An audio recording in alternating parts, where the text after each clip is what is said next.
Он сказал, что он пришел не ради денег, не ради славы, просто у него так получилось.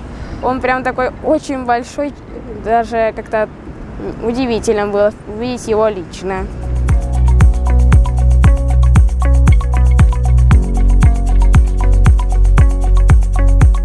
Это нормальная практика, что я встречаюсь с коллегами по боксу, с молодыми.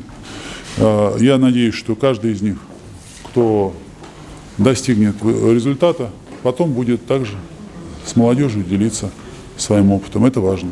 Пускай будет преемственность поколений. Я такие приглашения традиционно принимаю.